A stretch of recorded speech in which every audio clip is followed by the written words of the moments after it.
Welcome, everybody. We're glad everyone can join us for this conversation with Matri-Architecture. I'm Marguerite Winter, and we're going to start our presentation and program with brief introductions from everybody. So I'm going to start off with Kansani from Matri-Architecture, and then have you kind of hand it on to the next person and so on and so forth. Okay. Thanks for the introduction, Marguerite, and it's good to be here with everyone. So I'm Kansani de Klerk. I'm an architectural designer and researcher from Johannesburg, South Africa.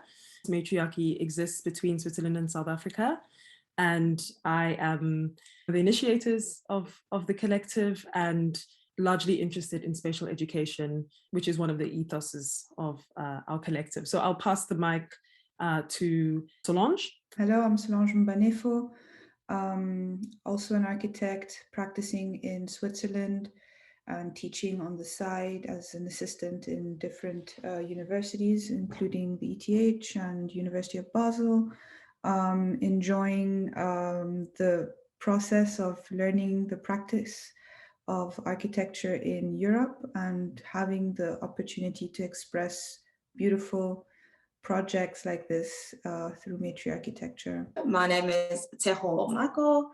Likewise, I'm an architectural designer originally from Johannesburg, South Africa, but currently I'm located between Milan, Italy and Copenhagen, Denmark. My name is Tapiwa Manasseh, and I'm from Botswana. I'm currently based between Austria and Botswana. I'm an architect as well, an artist, and have a background in architecture in terms of arts and science, but also in 3D printed clay architecture, with a big fascination in what architecture has to do or contribute in an alternative sense other than what is indoctrinated. And I'll pass it on to Leslé. I'm Leslé Honoré. I am an author, an artist, and activist. I'm based here in Chicago. And I will pass it to Dr. Betts. My name is Dr. Tara Betts, and I am sometimes a professor, definitely an author, a poet, and an editor. And I'm really happy to not only share this conversation with the members of Matri-Archi, but with some fellow Black women poets from Chicago's South Side. And I'm also looking forward to my third book. This is my second book behind me, but my third book, Refuse to Disappear, will be coming out next year. And I'm happy and delighted to pass it to Ciara Miller. Oh, that's wonderful. Hello, everyone. I am Ciara Miller. I'm a writer, an Afro-American studies professor, and an editor, also a test prep instructor. Yeah. So I will pass it to Craig. Craig Stevenson with Open Architecture Chicago, representing both Corey Stevenson and I and the rest of the collective. Grateful to work with Matri-Archi and all of the wonderful poets from the global South Side. You all are all world-renowned creators, so I'm just lucky to be in this conversation with you all. Now I will pass it to Emerald. Peace. My name is Emerald Green. I am from the South Side of Chicago. I'm a writer, a performer, a poet, a humanitarian, a philanthropist, if you will. I look forward to this global South Side, if you will, partnership. I just think it's really dope to have so many sisters on the squad. No disrespect, Greg. None taken. I'm grateful to be here with all the powerful sisters too. Well, thank you everybody for joining us. And now I'm going to start sharing my screen while Matri-Architecture kind of shares a little bit about Reflecting our South Side, a project part of this new biennial, the 2021 Chicago Architecture Biennial.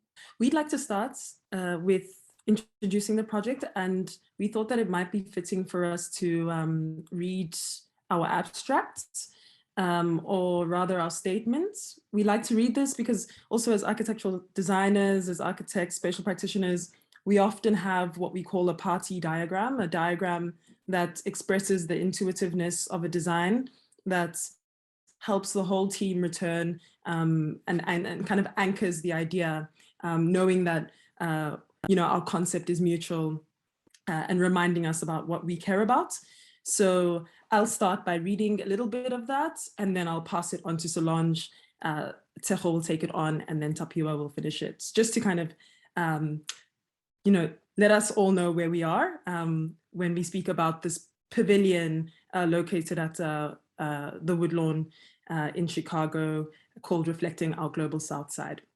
So I'll begin by situating us as an intersectional collective. We're called Matri-Architecture, and we use research and spatial education rooted in the African continent to design spaces and evoke architectural discourses that reflect and archive overlooked cultures we're very familiar with ourselves. Matriarchy believes that such cultures can inform spatial environments through everyday practices of routine, occupation, gathering, and negotiation. Reflecting Our Global South Side offers a space to house everyday interactions and to explore how occupation and reflection can facilitate learning about other cultures. I'll pass it over to Solange to continue describing our project. Thank you. And so in the continuation of that introduction, we really wanted that the pavilion fosters a sort of cultural spatial dialogue where the design is temporal, dynamic, and particularly reflective. So the idea of availability is manifested as a pavilion of reflective, floating, circular discs that are kind of perched above with some organic shape that kind of brings it into a public seating installation. So the reflective surfaces invites the visitors to playfully observe their surroundings, allowing for introspection and interaction too. The installation encourages gathering through its circular forms, referencing the rich value of radial community planning, historically designed by communities in Sub-Saharan Africa in particular. But ultimately, this circular navigation of space subverts the traditions of constricting communities in grids similar to that of the city plan of Chicago, for instance. So I'll pass the next part to Tejo, please. Thank you, Solange.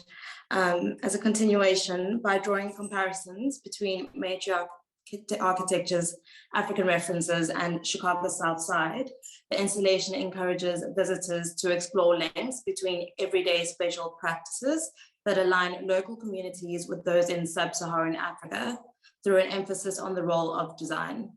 QR codes appear on each pole, inviting visitors to scan into a virtual realm and reflect on the mirrored parallels between the familiar and unfamiliar surroundings. Thank you, Tejo.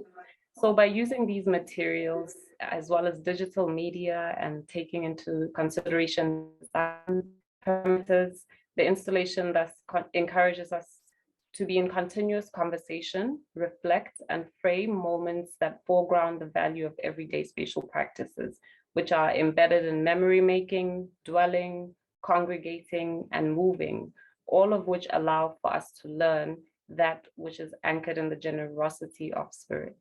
The generosity of spirit represents an availability to engage with oneself, communities far and near, the sites and the city, all in all reflecting our global South Side. Thanks, Tapiwa.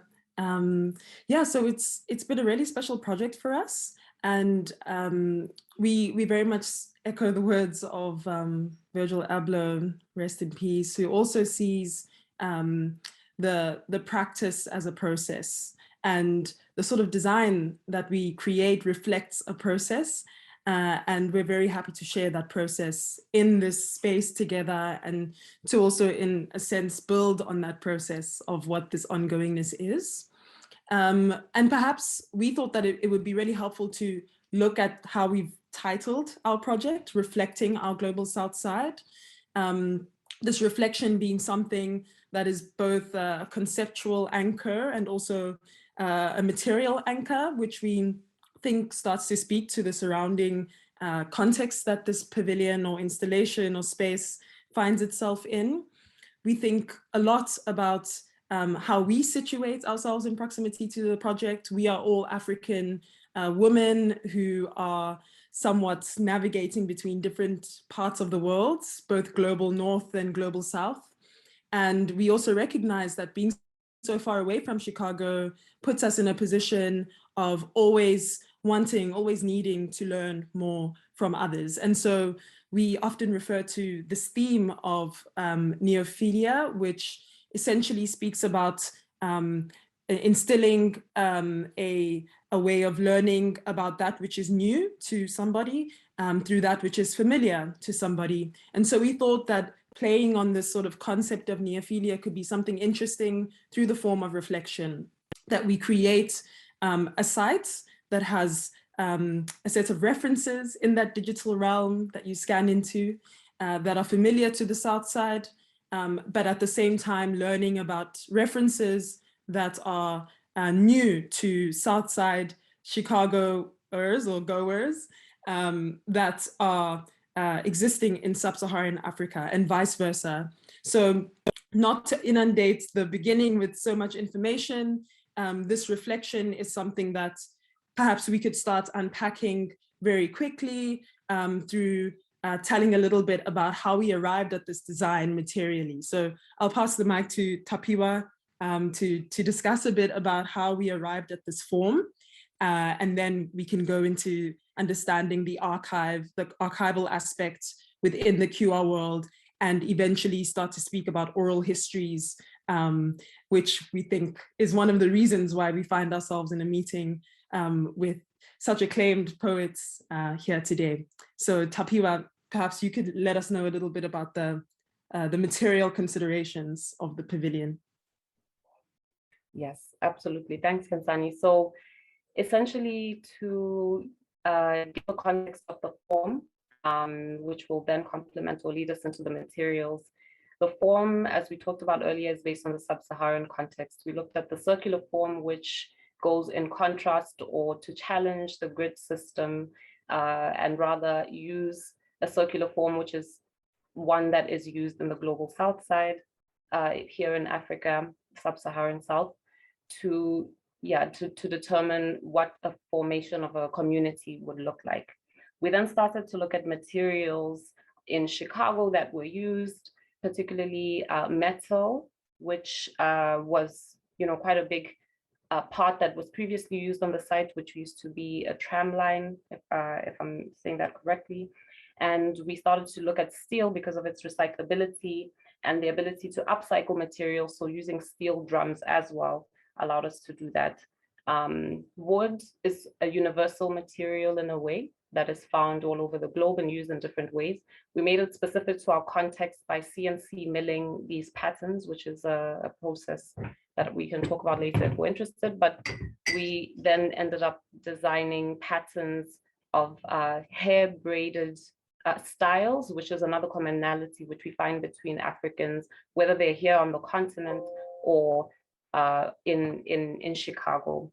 So those were sort of broad aspects. And last but definitely not least was, of course, the mirror, this reflective element that sits above you that allows you to see yourself, reflect upon oneself, and fundamentally, not only metaphorically, but literally reflect this ability to have this moment of introspection. And then it was the richness of this project was then added in terms of the oral history as a narrative. And this is what Solange will then piggyback or elaborate on. Yes, thank you, Tapiwa and Kenzani.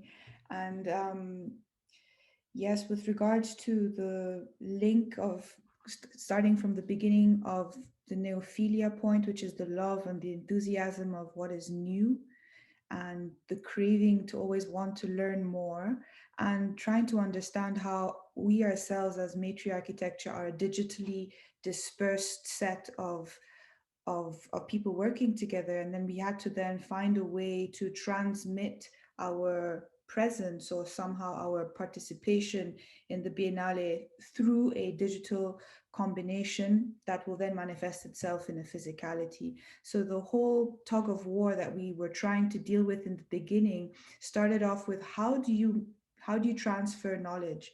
And in our age, you could transfer knowledge digitally by sending a message, by sending a letter, by calling someone through oral, written, digital. So the mediums that we can use these days are infinite in that sense.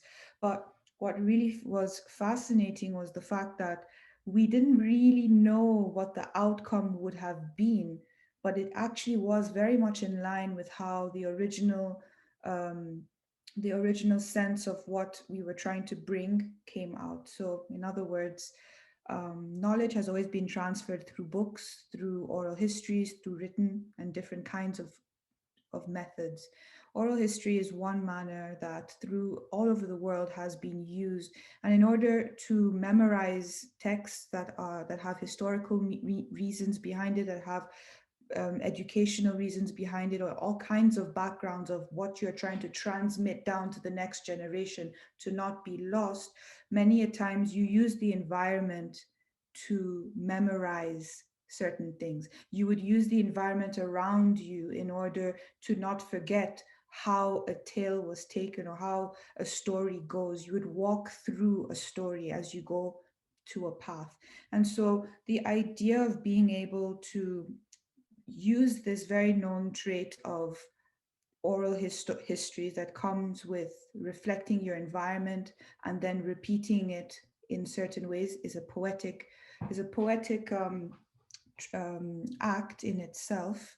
And just to kind of cut a long story short, we had a discussion before, and in Igbo, in West Africa, I'm half Nigerian, grew up in Nigeria, Lagos, and very often would go to the villages, and I would, and it's very interesting how in many traditional contexts, you wouldn't really have the presence of a mirror.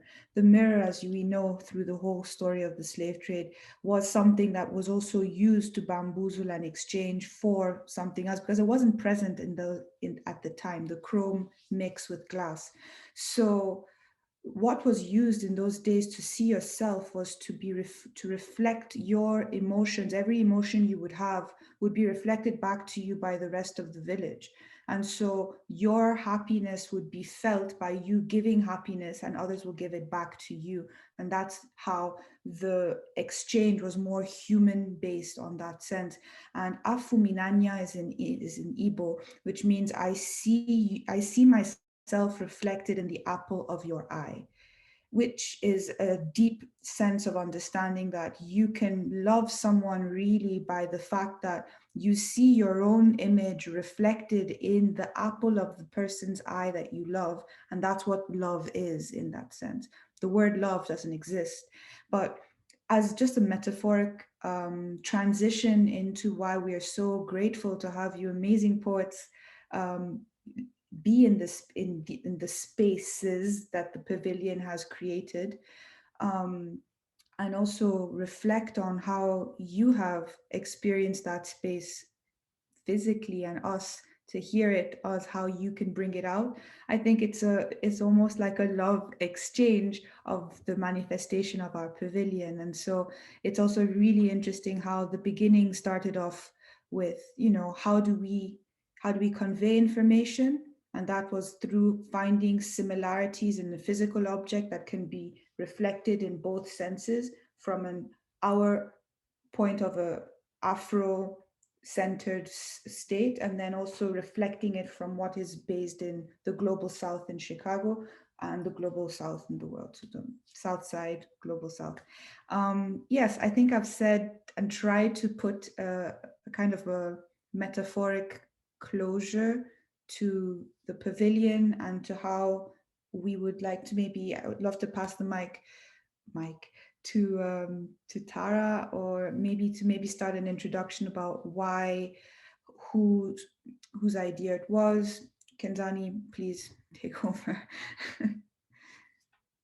I think it would also be really great for us to situate our collaboration of that reflection through the reflection of us with Open Architecture Chicago, with Craig and Corey, before passing the mic to the poets, to really also reflect on that process a little bit, in that, it is also one of Matri-Archi's intentions to start dissolving the sort of dominant understanding of how we understand space, how we learn about space, and in a sense, how we also create space as authors and occupants of it. And so in, accessing these QR codes, you arrive, or the guest, the visitor arrives at a world of references that are both referencing everyday spatial practices in Chicago on the South Side, and everyday spatial practices that we've come across and that exist in our archive on the South Side of the equator in Africa. And the reason we bring these up is because there's no way of finding them in the sort of dominant world of the Google algorithm. And at the same time, we realize that being near and far, there is something that binds us, and there are contrasts. We always speak about being in dialogue, and so we find this a really appropriate place for us to also speak in dialogue, not necessarily comparing, but really trying to find a way to understand how entangled we are. So I don't know if Craig would like to say anything about the process of us unpacking these really rich references, and also just trying to find the language to communicate the feelings and the characteristics, the spatial qualities of these spaces that exist in the QR world. Oh, wow, that's a lot to unpack. Thank you. Well, one, we worked on a few projects with the biennial, but this project, working with you all, Matri Architecture, was the only one that I think we worked with that was totally virtual. Like we never got a chance to meet physically. We never got a chance to move into space together. I guess in the same time, right? Same time and space. We never got a chance to move in that way. But for us personally, Corey and I do a lot of systems work. We do a lot of spiritual work. We were doing work on African religions and African spirituality and things like that. And so, and doing work with the sort of design methods of the South, global South. So some of our Turos work with the pluralverse. And so in this particular case, I think that it pulled a lot of different elements that were sort of in gestation with us in a nebulous form together. And then also introduced us to you all's dynamic work, right? Which we didn't have any, we didn't know you all were out there, right? But in some very real ways. I always say that these spaces remind me of the mothership or Sunrise work. I know you all have a podcast on Sunrise work, but for many ways, I didn't really feel like we were separated, in some ways. I know we were sort of time and spatially bound, but in terms of being able to collaborate with you all, I thought it was a perfect sort of collaboration in the sense that a lot of our work with open architecture has been lately for the last couple of years really focused on the west side of Chicago. We rarely get a chance to do, we haven't been able to do as much work on the South Side, which we reside and which we grew up in. But the interesting thing about the South and West Side of Chicago is that we all come from the South, and we have been separated in some really interesting ways. And so the fact that this project dealt with gathering and in some very real ways of connecting this through word, oral traditions, through written things, through visual work, through the methodology of I guess future text and QR codes and things like that, really was to us very powerful and very meaningful, and to be able to work in to witness the poets, just to make a transition. Corey and I both write a lot of poetry. We might write a poem a day, actually, like it's part of our meditative practice. And we do a thing called Poetic Platforms, which really is based on the space that connects us all, which we might use as the term love. So it was really good to be in a loving space with all of dynamic people here, with the CAB, with Matri Architecture, with the poets from the Poetry Foundation that we've came across through the many different lifetimes that we've had in the city of Chicago, and the many different sort of practices that we have. It was really dynamic to see all of these sort of layers converge on this project.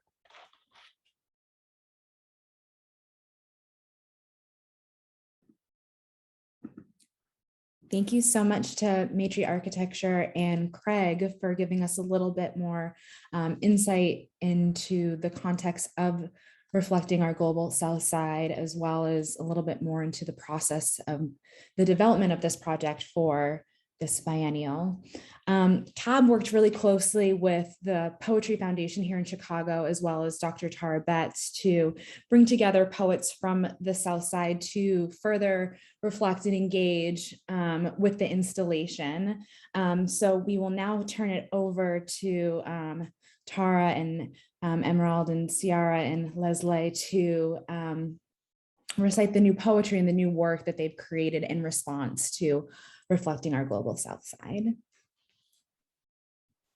All right. Well, I have some thoughts about my poem, but I'm just going to read the poem and hopefully pass it to Emerald and Honoré and Ciara, hopefully in that order. Since it was all alphabetical by last name, we can keep track of that a little bit. And I'll go ahead and read my poem. And it's called Soil and Toil. After the Matri-Archi installation, 63rd Street between University and Woodlawn. When we dance on peripheries, wrapped in pink, blue, and sepia, born from wood and skin, the color of our folks, we find grooves in soil, a fertility that speaks to how we grow in unexpected climates. We thrive at our own angles and hone thatched roofs where no permit or license was ever required. We break ground with our own permission, highlight wares birthed from braided ingenuity, create new patterns from over and under that rival entropy and lunar cycles. We find gatherings like home on porches and stoops, display our goods, orderly stacks of pop and shimmer, fashion to catch the eye and a pocket's bounty. We convene here, earthbound stars, ready to embrace and reflect on green expanse in the open air, ready and open to create our markets, humble and majestic in a city built by people who have never shied away from soil and the toil it demands. So our next poet is Miss Emerald Green.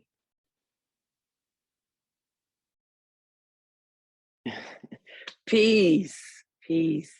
Appreciate you.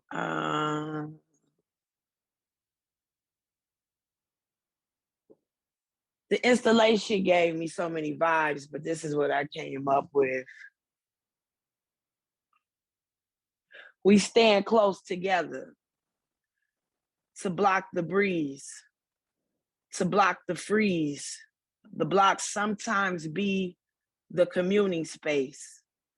Albeit not always safe, we make way together, sit, fellowship, head constantly on the swivel.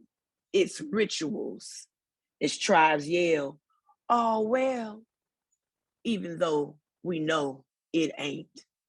We don't mind being in bad shape together. Flaming hearts etched in my soul. The heart can be so cold, but you're never alone. Your reflection is there in so many ways. The communion of it all, let us pray. Pour libations for this day. We stand close together to block the breeze, to block the freeze, and just dream until the bus comes. That's together.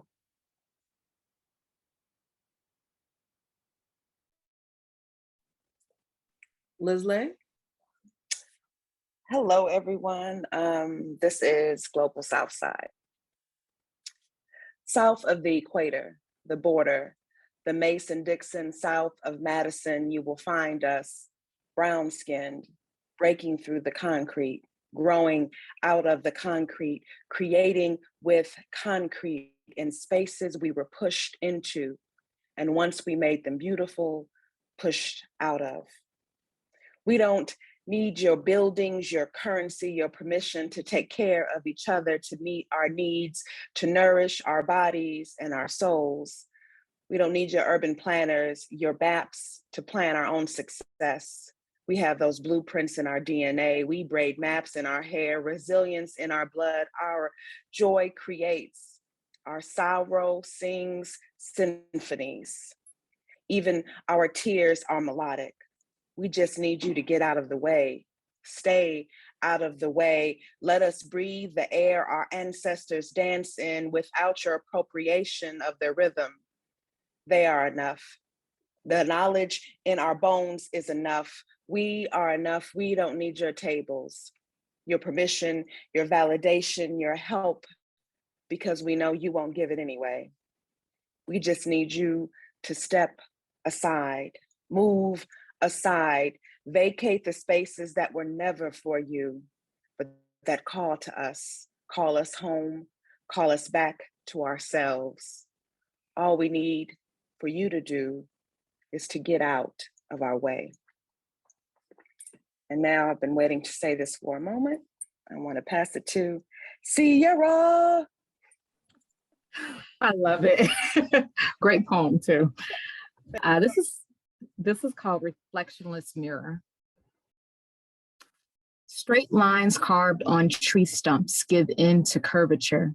Body, hips rounded, seated on round wood curvature. Gaze up as reflector, gravel, green bush tree rounded curvature. I see ground, not body, landscape curvature. Debris, white pampers, wind blowing like cyclone, curvature. See mirror, cloud is ground, one hell of a hailstorm, curvature. Gravel, pebbles, gravel rainfall, green and brown patchy ground, wind swirls history into curvature. Heaven is ghetto cracking light from ground, the dirt is patched green and brown. This mirror figure, similar to satellite dish, does not connect me to any body. This mirror does not reflect my curved body, straight lines rounded on brown wood curvature, African wood on Southside concrete, market women selling beans or earrings, absent curvature. Bikers ride through to liberate art and landscape, yet this land is not owned by brown bodies. Doo-doo pampers rotate on gravel and concrete, curved lines on tree stumps make way for ancestral curvature. But straight lines are just bent, here as well as on the continent, just curving the rigidness of land ownership. I still can't see myself. Wow. Thank you, Ciara, Leslé, Emerald. Like, I knew this was going to be great when I brought you guys together. And I'll just say a little bit about, I wish we could really be in a room where we could just be like, yes, but it felt really magical to bring all these women together. So we went to a local coffee shop, and normally if I'm facilitating a writing workshop, I have prompts and all this other stuff. And I said, these women all teach. I don't need to give them a prompt. But we did really pay attention to not just the close details within the structure and like walk around the site and watch people engage with it, because there was a bike tour that came through that day, and how they kind of used it as a speaker's corner, which is definitely a very historic kind of tradition, not just in Bughouse Square in Chicago's downtown area, which is a very wealthy, predominantly white area, but there was also a speaker's corner in Washington Park, which people are trying to revive that space as well. And part of why those conversations are so important, as you can see in everyone's poems, talking about being displaced and being gentrified out of these communities that at one point no one wanted, or people were kept out of it, particularly on the South Side when you think about the history of segregation and restrictive covenants and things of that nature. So that stuff kind of came up in the conversation because it's such a very real presence in Chicago, particularly in Woodlawn, where the Obama Library is being built. So again, a lot of people are very nervous about whether or not their taxes are going to go up, or whether they can afford all these new accoutrements that are coming into the neighborhood to make it more comfortable. But it brings up the question of more comfortable for who and for what purpose. I can speak on behalf of my own poem, but I would love to let one of the poets speak up and talk a little bit about their process first, so I don't hog too much time and then become like a talking head. So would one of the other poets like to talk a little bit about their poem? I'll come in. So where you were on 63rd Street right there, to give you a little bit of context, I teach high school. So 63rd Street is O Block. For those that aren't familiar, that's where you get your Chief Keefs, your Drakes, your Dirks, your Chief Keefs, your King Vons. It's a very I don't know. It's a lot of gangs. It's like 3 different gangs within 6 blocks over there. On top of the gentrification, so you got people coming in to their newly 2-bedroom, 2-bath condo in the middle of Beirut, if you will. But these people that come in, the gentrifiers, the neighborhood is watching this process. So that's why you got We Stand Together. Chicago is cold, so that's where you get all the breeze references. The communing space. A lot of times people use things like that just as a place to sit down. Oh, this is a nice place just to sit and chill on 63rd Street. Sometimes they'll sit down and have a beer and pour libations for those that aren't here. They're not disrespecting the space. It's just the ritual of it all.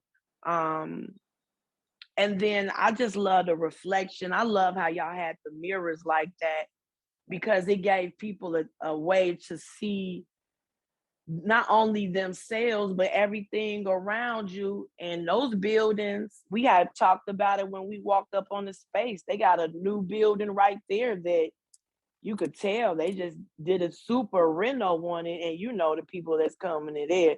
Long story short, it ain't for us.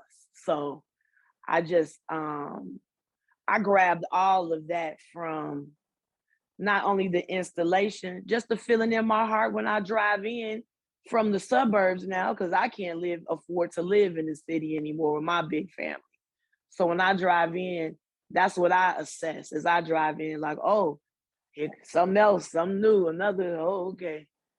But I'm grateful for the art right there, so the neighborhood can still feel like this is something for us, because we still here. And I'm gonna pass it on to my sister. Yeah, I really love that poem for all of that, and talking about that part of the community in Chicago that gets left out of so much stuff. But also, I feel like you're not really a Chicagoan if you've never been on the bus. Like, if you don't really ride the bus, and there's so many stories on CTA that get left out of Chicago stories. So that was really cool to me. And it's just so dense and like compressed. It's like a really short little moment. I'm a fan of compression as well. And I think I was thinking about those ideas of being pushed out too, but also on a global scale in terms of all the material we looked at and looking at how the structure was based on markets across the African diaspora, and how these markets were not permitted. They weren't officially sanctioned by whatever, business entities permit them to be. And I was like, wow, if that is not the Blackest thing I've heard ever, to make something out of nothing, so to speak, or you think about that concept of the African dung beetle, he's rolling that little ball and he's making something. And that's always been something that comes back as a recurrent idea in African philosophies and cultures when I read about them, right? That we're innovators in that way. And so I wanted to somehow embody that, but then also think about how Chicago had a working class spirit. And I know in terms of my aesthetics, I'm really, as a poet, thinking a lot about if you're in Chicago, you can't escape Gwendolyn Brooks. And I really love how she does so much compression in the language, and it's very much nouns, verbs.